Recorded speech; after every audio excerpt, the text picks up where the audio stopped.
Hey, what's up, guys? Welcome to Out of the Park Baseball 21, where I will be starting a new series on my channel back for the first time in a while. But I figured since looks like there might not be baseball this season, baseball's not starting as of now, I thought it'd be a good idea to come back and start a new series on my channel. So let's get into it. I'm going to be enabling challenge mode for this, and I'll reveal the team I'm going to be using in a second, but we're going to be enabling the Japanese League, the KBO, and the World Cup of Baseball.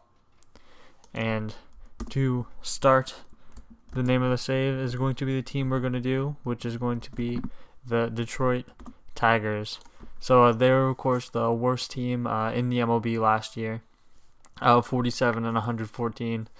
Not a good season at all. So this is probably going to be one of the toughest challenges I've ever pretty much done in out of the park baseball, as they were so bad last year, and they do have a few pieces that can be good. I don't really think they'll have any pieces that are pretty much MVP caliber players. They do have a couple of guys who I think can be good, like contributors, maybe not superstar talent, but like Casey Mize, Isaac Paredes, Matt Manning. At least I think that's his name. Those guys can, I think two of those guys can be solid starting pitchers, and then Paredes be a pretty good infielder for us, but won't really know until we get into the save. And I decided to choose this team because they were so bad, and they can be a big market as it is Detroit. And of course, they're successful for a bunch of years, but they kind of took things a little too far and contended, or at least tried to contend way past the window, making pretty bad signings like Justin Upton at the end of them trying to contend, and really just tried to push the window way too far, and got to the point where they pretty much had no future assets because they gave them all away to contend at the current moment. So they really dug themselves in the hole. So we're going to have some good draft picks, though, especially to start out. And so here we're going to act as the general manager for this team, because I found that being the GM and the manager is a little too tedious, because you have to set up like every single lineup the team. And plus I feel like it's more realistic, because of course, like especially in today's age of baseball, there's a lot of communication between like both like front office and analytic departments, and how the manager runs the team in itself. So I feel like there is that connect, but I mean, there's also, the manager has, of course, his own input, which I feel like kind of makes a little more realistic, which is pretty much the main point of the series. I'm going to be basically trying to make it as realistic as possible. I know it's kind of hard to be unrealistic in out of the park baseball, but we're definitely going to strive for the most realism as we can, and see how we decide to make our GM character Prince Fielder, because, why the heck not? So let's take a look and get into the roster. First, we'll look going by this way. So just looking at a roster, we have a lot of 3-star players, and that's something that I've pretty much noticed a lot.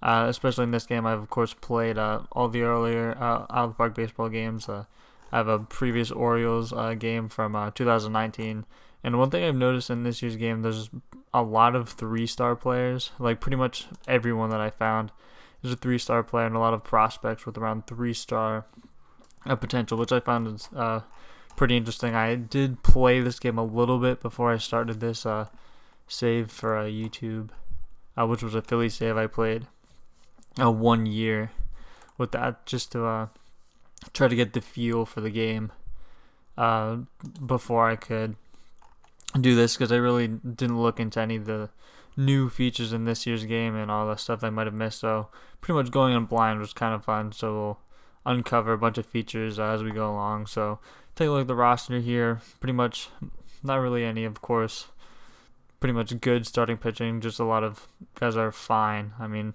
bunch of 3-star guys, kind of.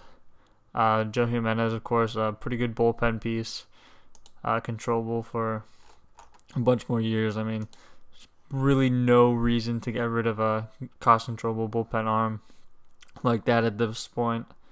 But just, scrolling through the bullpen here, not really good. Probably a little worse than the starting pitching at least. You got Ronnie Garcia here. Looks like a future starter. 4 pitches, 2+, 2 average pitches there.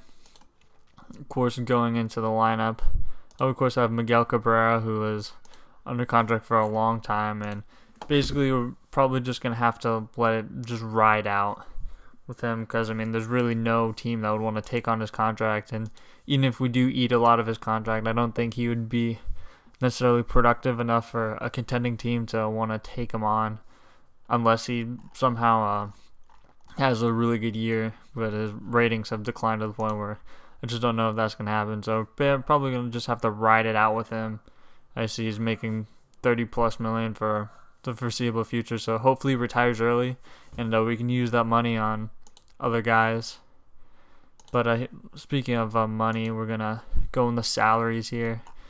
And the Jordan Zimmerman, finally on the last year of a massive deal. It's been pretty bad for the Tigers.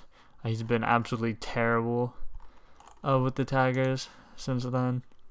And then we have guys like CJ Crone and Jonathan Scope, who I'm definitely going to move. They're on expiring deals. So they'd be good veteran pieces to move at near the deadline to try to get something for us. Same with Austin Romine. I'm not quite sure what I want to do with some guys like Fulmer, even though I know he is going to miss a bunch of the early part of the season.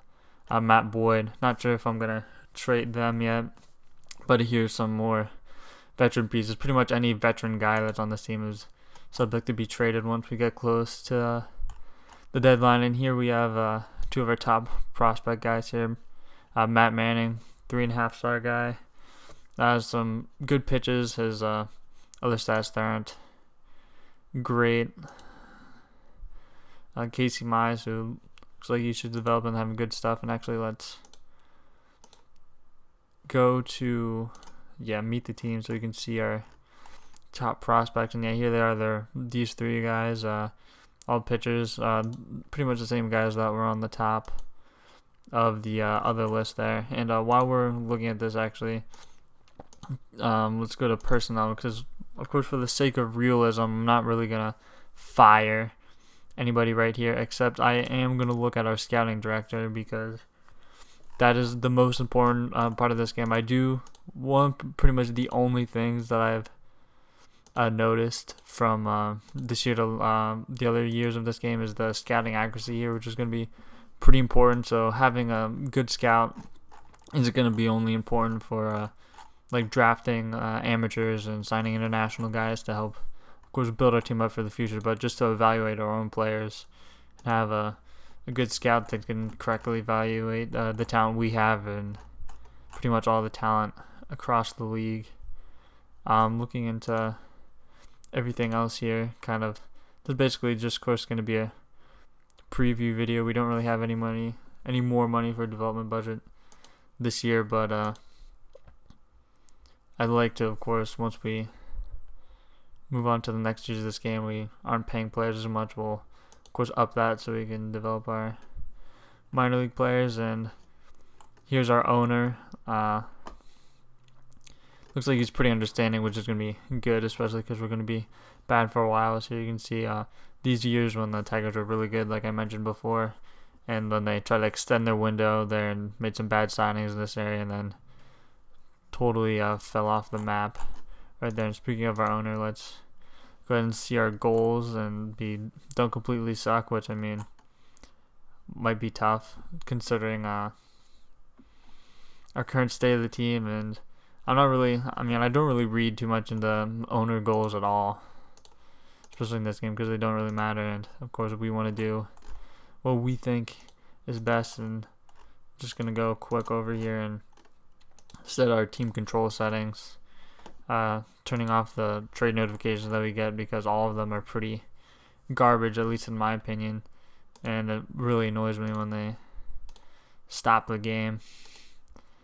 Let's go to this is what we want. Top prospect report here. Here's a list of all of our top